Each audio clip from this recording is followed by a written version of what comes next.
Right, guys, we are officially through to the knockout stages. It was not easy. It was not easy at all. But I think we kind of expected this to happen um, because lately nothing has been easy. Nothing has come easy for Barca. But I do, I do think this was also the result was also kind of expected as well because even when Barca go down, it's still you still get that feeling that um all we have to do is score the first goal, and then once that happens, I think that you expect Barca to start scoring more goals, and then the first goal is always going to be the most difficult one, and then after that, it becomes easier, and that's exactly what happened tonight as well. So yeah, let's talk about the game. If you do have your questions, just pop them in the chat. Wherever you're joining us, if that is on Twitch, on X or YouTube or anywhere else on social media, do drop us a follow and do please pop your questions or thoughts or just feedback in the comments, and I'll try and get to it um, if I can. Obviously, I am by myself tonight. It's the middle of the week, and as you guys know, during the week it's very difficult for both of us, for both myself and Dev, to be here because we both have work, and obviously Dev is in a completely different time zone. So for him, chasing these games and trying to cover these games becomes extremely difficult at times. But we have decided that yeah, okay, I can maybe do it by myself sometimes. He can do it by himself the other times, and that way we can potentially not miss as many games um as we would normally do in these situations. So yeah, let's try and go um over what actually happened, what happened tonight. Let's see the standings. The current standings: Barcelona are fifth, which is a nice development, I would say, because we could have gotten anything between third and 17th, if I'm not wrong, depending on the other results um, tonight. But we'll take this. Fifth spot is obviously fine. It does also mean that the upcoming schedule in the Champions League, where while it will be fewer games to play overall, it the schedule itself, the opponents themselves might not be easier. I've not seen the exact potential um, opponents, but I do think there was this um, thought, or there was this pathway, Champions League pathway, circulating around the social media, saying that Barca will actually have an easier time going through the additional games, and then advancing, then just going straight to the knockout stages. But we'll take this because it's not as many games. Obviously, with fewer games to be played, we we have to play fewer games without Pedri as well. So I think it's overall a good thing. So yeah, so we can talk about the game if you'd like. As I said, drop your comments and questions down in the comment section. I'll try and get them. Obviously, yeah, Madrid. um, Madrid being Madrid, they have lost, have they? Oh, it's still oh, 4-4. It's 4-2 actually, as it is absolutely amazing. Um, I don't think it will matter that much in the grand scheme of things, right? Because Madrid will still go through. Oh, actually, they're ninth now. Madrid under the line. I think according to the current standings, they're actually ninth. In which case, yeah, they're not in the top eight, which is another good thing for Barca tonight. So see, everything worked out pretty fine. No, but just seriously though, let's try and focus on Barcelona tonight, and let's see what we can do, um, what we can discuss. So, what do you guys want to start? Let me know. I think when it comes to the overall game, there are two things that we have to address for Barca going into the knockout stages and looking at the opponents that we might face. Is number one is if Barca don't score first and don't score quickly, Barca generally struggle. So that's one of the things that everyone has noticed at this point, where you have a very nervous Barcelona. And to be fair, this lineup tonight without Frankie, without Pedri, and with some of the other players in forms such as they are, Kunde, for example, and even Olmo to an extent, it was obvious we were going to struggle in certain areas of the pitch. But I do think that if once Barca scored a first goal, that's when Barca are the most at their best, at the most dangerous. But teams in the Champions League have much more quality, and teams in the Champions League generally like to play open style football with many goals. And if you're someone like Copenhagen, for example, who can score that early goal, it really puts the brakes on Barcelona. And that has been visible throughout the season. And that is something that we need to address. Why do we need to keep going down and then clawing our way back in the Champions League, especially in knockout stage, when you do face the bigger and better and stronger teams that can go toe to toe with Barcelona? I think at that point you're facing a big problem because all of a sudden you can't really. I just got disconnected for a second. Sorry, guys.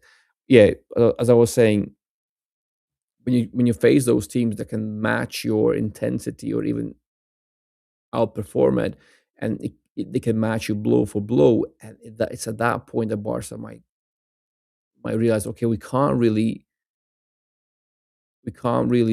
bank on our individual superiority or individual quality to bail us out every single time, which has happened in the last two games again, in the Champions League against Copenhagen and Slavia Praha, specifically where you know the Barca are the stronger team with better players, and once Barca get going, those teams don't really stand a chance.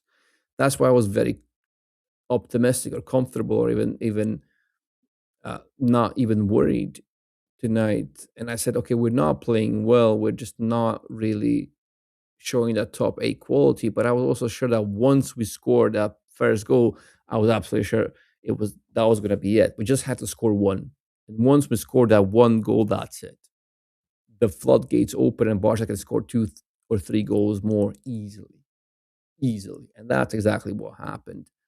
It wasn't much of a prediction, I know, but I don't think that will necessarily be the case moving forward in the Champions League once you face these teams that are much more stable and whose individual quality can actually match Barcelona's quality.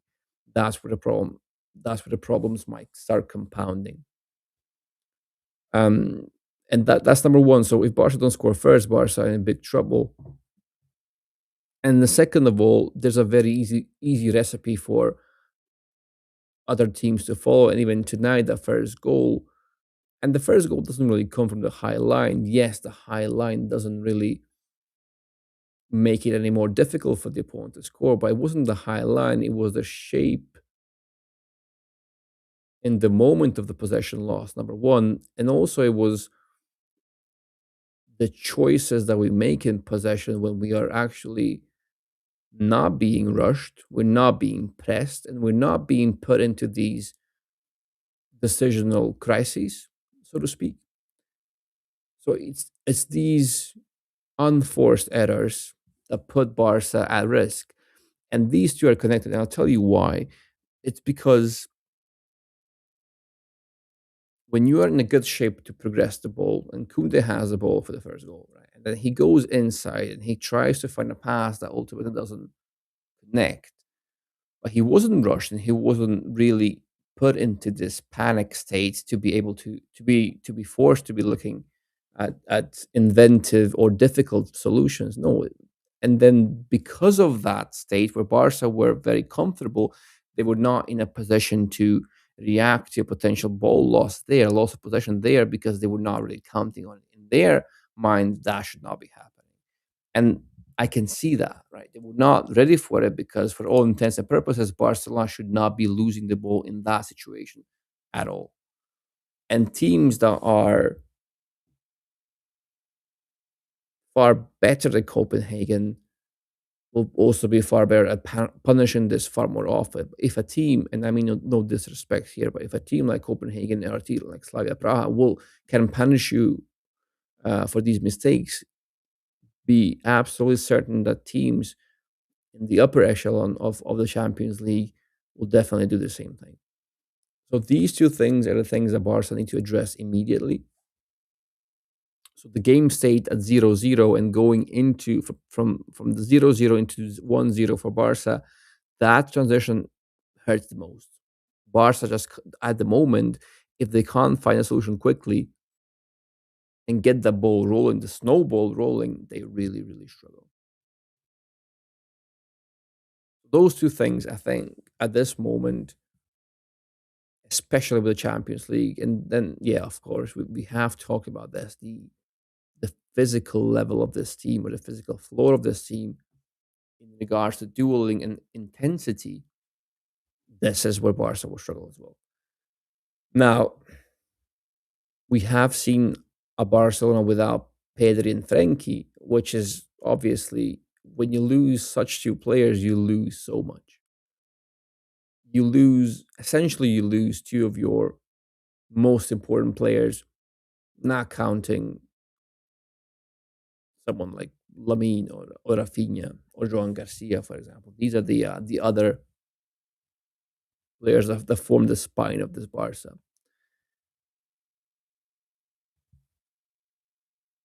Let's see what you guys have to say. I'm going to show some comments here. Bernal was very impressive. Absolutely, absolutely, and it was timely as well because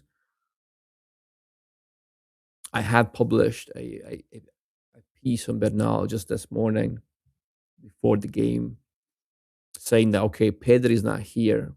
This is the chance Bernal's been waiting for, or could this be the chance he's been waiting for?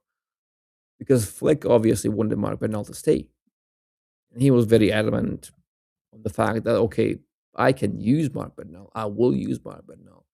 And we've come to the point where okay, Bernal is fit enough now to be used by Flick ahead of Mark Casado, for example. And it's absolutely the correct decision. Eric Garcia struggled, and yes, I think subbing him off while someone like Kunde remains on the pitch might sound harsh, but also just the fact that we replaced Eric Garcia with Bernal in midfield instantly propelled this Barca team a couple of levels up.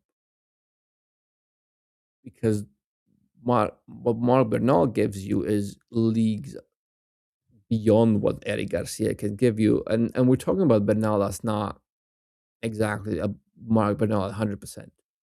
He's just not. But he's getting there. And I think these games will help, or any minutes will help. Because if he doesn't play, he'll never get that match sharpness, right? So it's about getting him to an optimal state that he can start games and potentially finish games. All that might be far away still. But you're right, P boy. You are right. He was very impressive, especially considering how big of a difference between him and Eric Garcia was, and that is a shade on Eric Garcia, but only on Eric Garcia as Barcelona defensive midfielder. And I wrote a piece on that as well. And I think Eric can give you many things as a defensive um, midfielder, but he's been compared to Frankie De Jong. He's been compared to Mark Bernal, even. And when you look at the ceilings that these two players will give you, and the ceiling that someone like Eric Garcia will give you, the difference is night and day. You just can't compare it. That said, the likes of Eric and Gerard Martin and Mark Casado, even, these players will have their use. But with them, we can't expect the best out of Barca. That's just the way it is at this moment. Um, Unless you do stuff like put Eric at right back, where he does feel comfortable, and that's coming from him directly. Um, if you put him at fullback, a right back instead of Kunde, I think that at this in this very moment, that would be the first thing that Flick would should look at it. Should look at. I don't know if he will because he's not shown any signs that he's contemplating this because Kunde's been playing nonstop, and maybe that's part of the problem as well. It just doesn't get enough rest. But also, if Flick is trying to impose this big system that's based on merit, then something's very off here because Kunde keeps playing, but Kunde keeps playing badly. So we'll see what happens with that. But I think at this very moment, if you play Eric at right back, you drop Kunde, and then you have Frankie de Jong obviously back in midfield next to next to we'll see next to um, most more than likely we'll see Furman in there somewhere. But if Eric is at fullback or right back, and if we still assume that Mark Bernal is not going to start games, which he could potentially because he did show a very high level tonight as well. Of course, our next opponents will be leagues better than Copenhagen or Slavia, for example. So yes, it's still very risky. Um, I can see the comments here about the round of 16. Will face PSG most likely. Huh. Well, if that's the case, then yeah, I can see why people were saying, okay, maybe if we go down the longer route, maybe maybe we can actually get a more favorable draw. But I think that's the price you pay. If you want to play in the Champions League and you actually do have some aspirations to go far in the Champions League, you will have to beat. Eventually, we will have to beat the likes of PSG anyway. Now, can we beat PSG in our current state? We can, but I would say that we can only outscore them. That's the only. Well, sounds dumb to say, but what I'm trying to say is we will concede against PSG. We'll definitely concede against PSG. Now, can you outscore PSG? That becomes the big question here. Because scoring against Barcelona has become, well, I don't want to say easy, but yeah, some teams and far too many teams at this point are actually making it look far too easy. So with PSG, it's a goal fest, and it's who can actually outscore the other team. It's not about keeping a clean sheet, is all I'm trying to say. Let's see what else we've got here. If we get a better right back, Lamine will look way better. He needs better movement and creativity. I think at this point we have Cancelo. Now I don't know if anything changes with Cancelo now that we've moved past the group stages. If anyone knows anything about that, let me know. But Cancelo in the league, at least, I think we should be seeing more of Cancelo very quickly, especially considering Kunde's form at the moment. Um, but I would say that Cancelo being there could help Lamine because there's basically an unlimited number of combinations that these two can have because Cancelo gives you a lot of variety, because he can invert, he can overlap, he can actually be deep, he can be high. Um, and together with Lamine, they just have a million different ways of actually unlocking blocks. And his delivery and his dribbling and his progressive carrying also means that Lamine doesn't necessarily have to drop as deep or stay as wide and deep or participate in somehow beating the press or being the build up machine excuse me, or the progression machine if he has adequate profile supporting him in those deeper phases. It just relieves him of some responsibility in the phases that might not be optimal for him. Of course, Lamine can do it, but then you want Lamine in the most dangerous zones. You don't want Lamine to be far away from the goal at any point.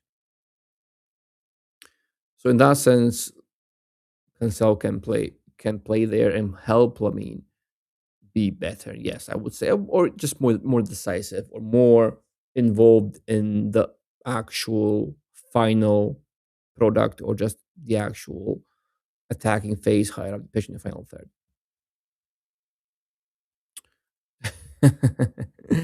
Hey, Vanley, good to see you again. Good to see you. It's just me tonight. Yeah, just me tonight.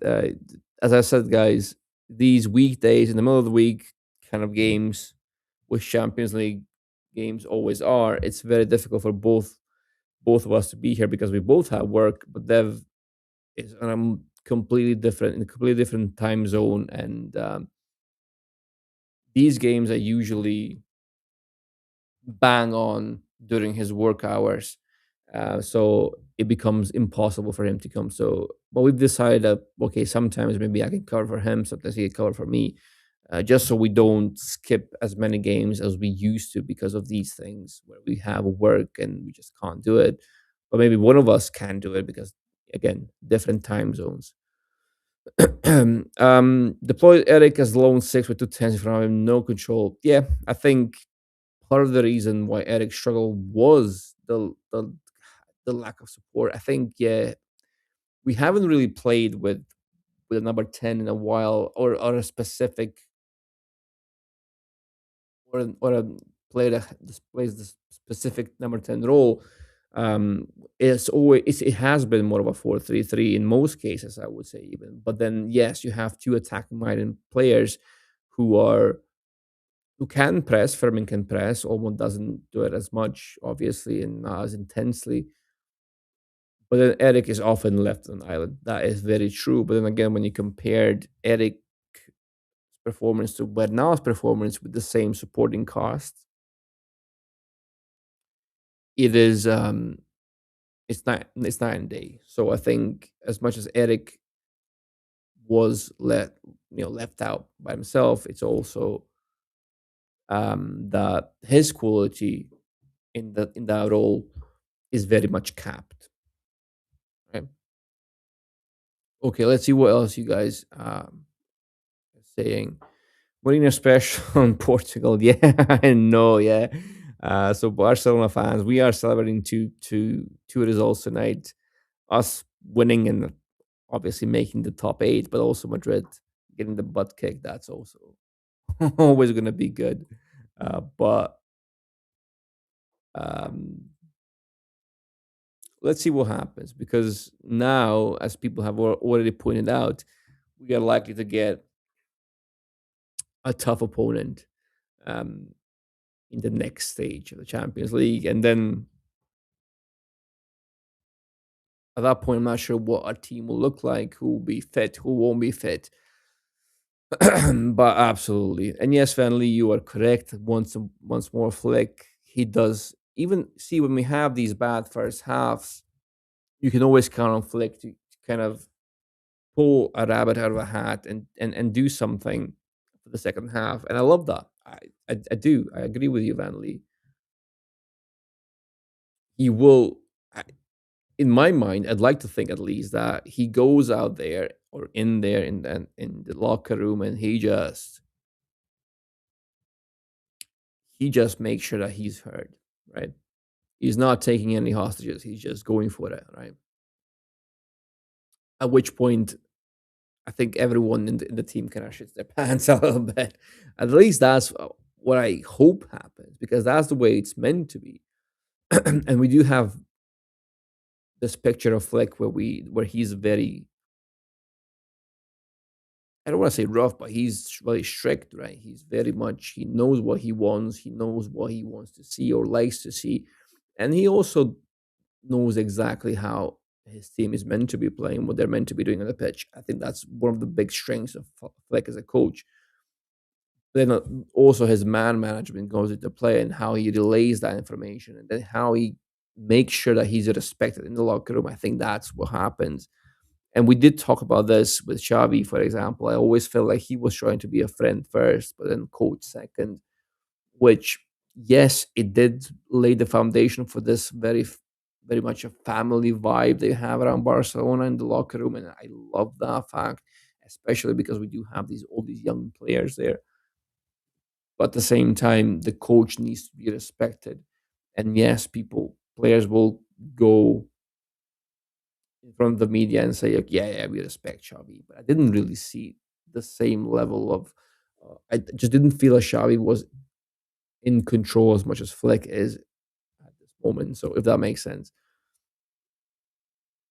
um, you only know the importance of Frankie when he is not there. Absolutely. And I saw a couple of comments on the timeline about Frankie, some of which were, saying that he's either very, very good or very, very bad. But I have not seen Frankie play a very, very bad game in a very, very, very long time. And yes, you're absolutely right. And people will know this. And I basically keep talking about this almost every stream. Um, Frankie is essential to this team. Now, do we struggle with Frankie on the pitch? Sometimes, yes, we do. Absolutely, we do. And then he will be among the first players to be blamed for that, even when the likes of Pedri are also on the pitch. Um, and don't get me wrong, I think Pedri is by far our most important midfielder, ahead of Frankie. Frankie, I love Frankie. Everyone knows that, but Pedri there's only one Pedri, right? Um,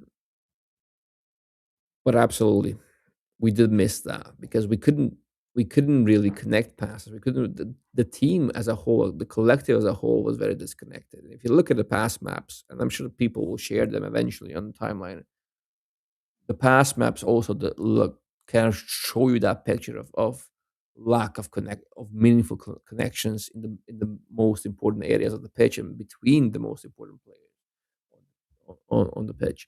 So Frankie does that.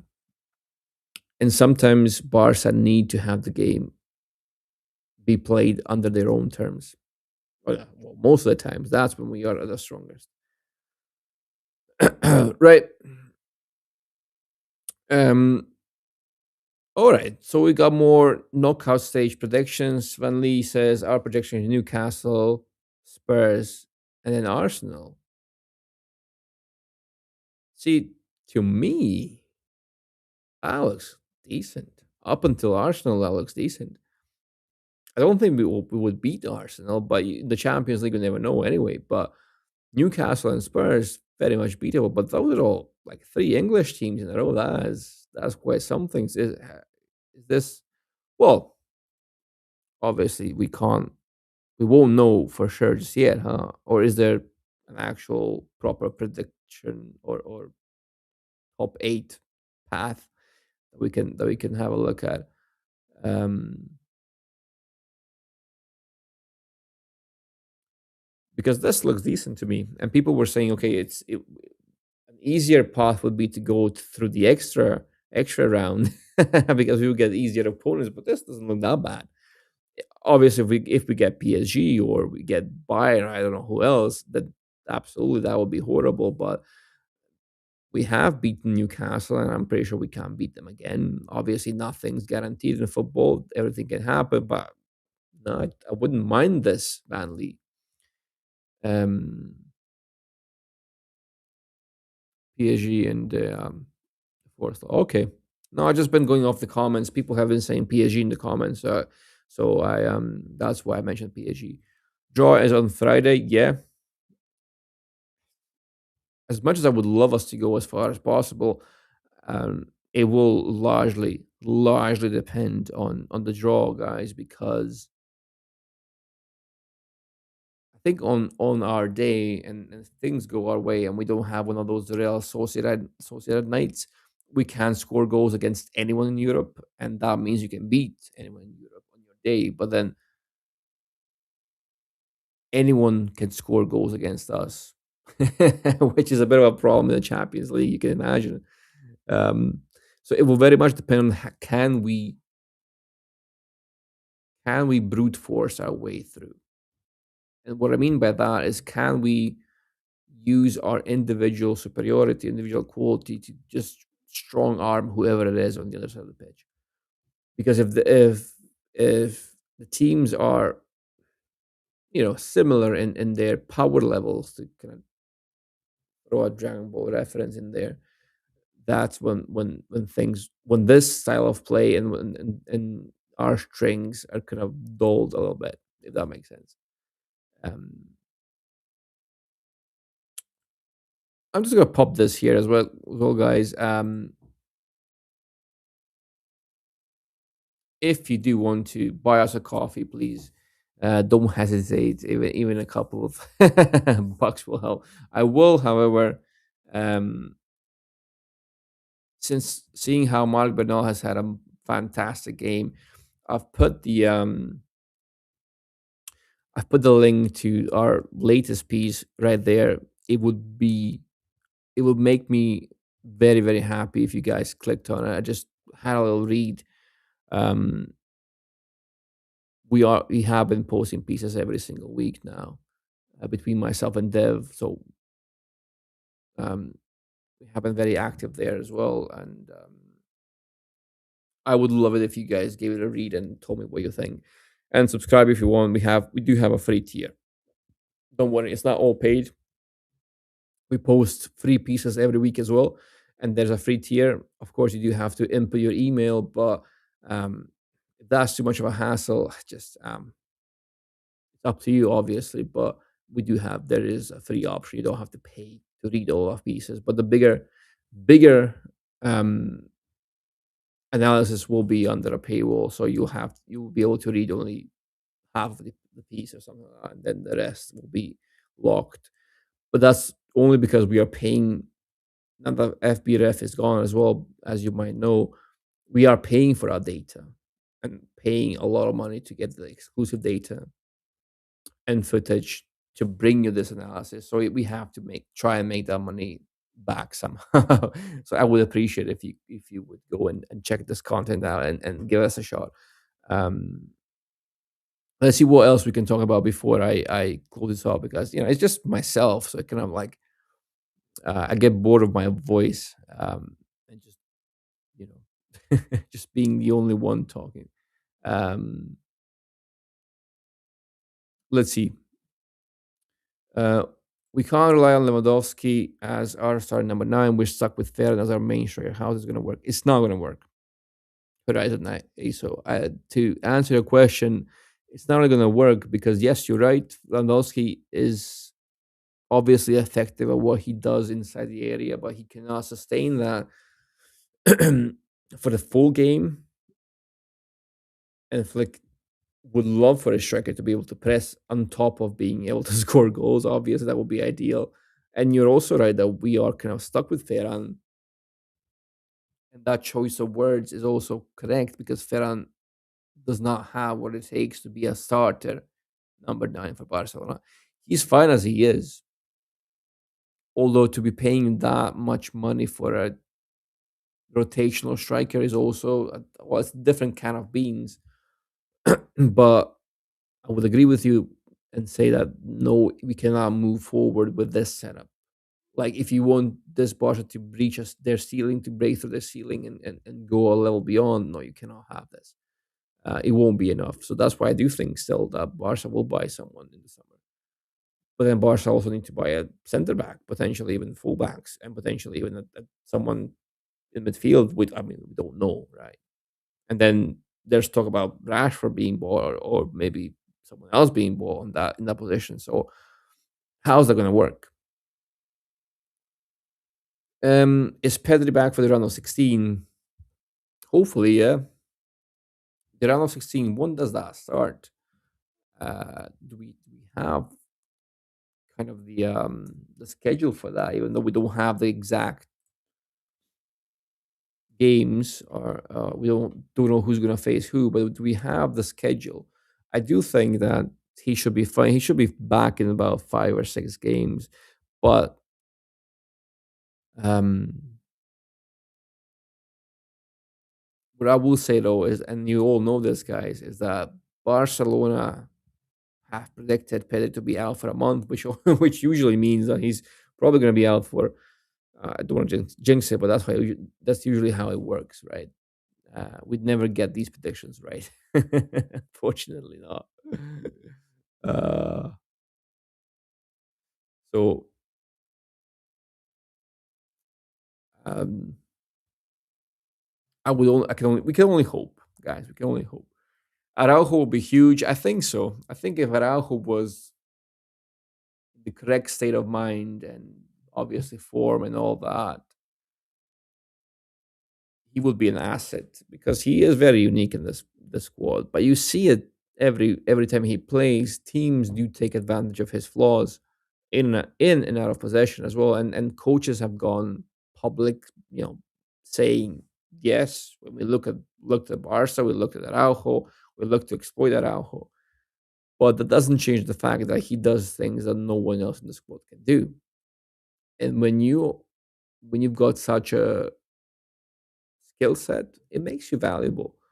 Now, how reliable will Araujo be moving forward? That's a big question because if you have a player, a Barcelona player, captain, and a player who strives to be a starter at Barcelona playing at the highest of levels, guys, you can't let stress get to you. And it's easy for me to say because I'm not feeling that stress that he's feeling. All Barca players and coaches especially are feeling enormous stress. However, that's just the way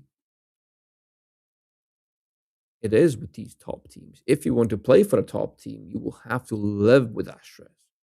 Just simply have to.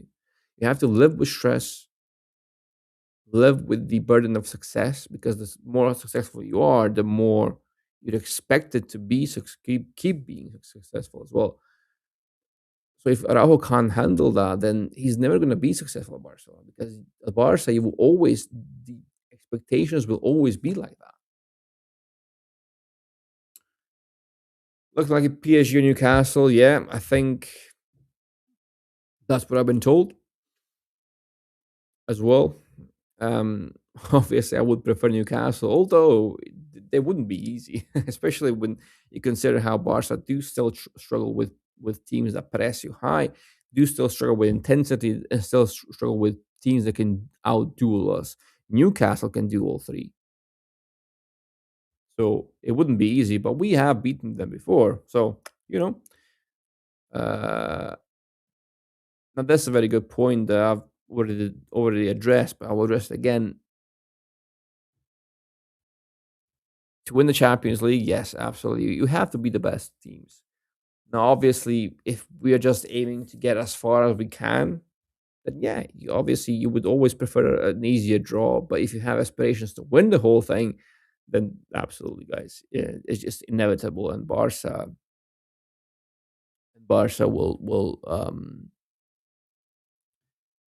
would have to face them eventually. So would you rather lose in the final or would you rather lose in the round of 16? Of course, the financial difference is massive, but as the saying goes, the finishing second is the worst. Like I would rather finish third and second because you were so close to the gold and then you botched it. So I don't know. What do you guys think? Thoughts on the format? You know what? I don't know. Quite like the old format to be honest with you because play each team twice. It kind of creates these narratives over the years when you face the same teams potentially multiple years in a row and you play so many games against those same teams. It kind of builds that rivalry up. But I guess this has its own merits as well, where you have these crazy results and you have these teams. I don't know. Does it favor the smaller teams in this way or not? I don't know. I think the the biggest teams still end up where they would normally end up. And just take PSG as an example from last year. Where did they finish in the group stage? They were, you know, bottom half of something or something. I don't know. They were. Um, well, there you go. Spurs beat one team in the top 24, finished fourth. Yeah, that's definitely something to consider because, as I said, PSG as well last year. Look at PSG last year. Where were they in the group stages? They sucked. So who knows? And we finished Did we finish second last year? I think so. And then obviously now they've introduced the rule that um, top two teams will play all their second leg games at home. Right, massive advantage. We could have used that advantage last year. Definitely could have. I guess they are still tweaking the whole format, so that's one thing to consider. But we'll see, guys. Anyway, um, is there anything else, guys? Drop the questions, and maybe I'll take one more before I sign off because, um,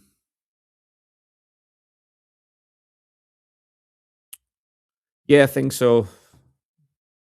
I think this is these things, but it can happen to anyone. But in the old format, I guess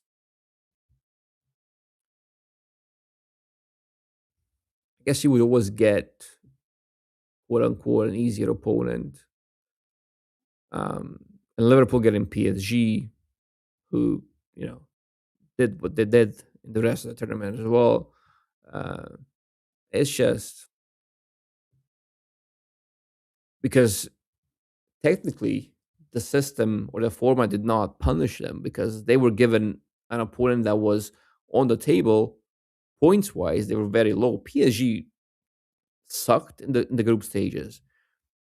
So they were treated by the system, by the format, they were treated as a bad team, as a worse team, right?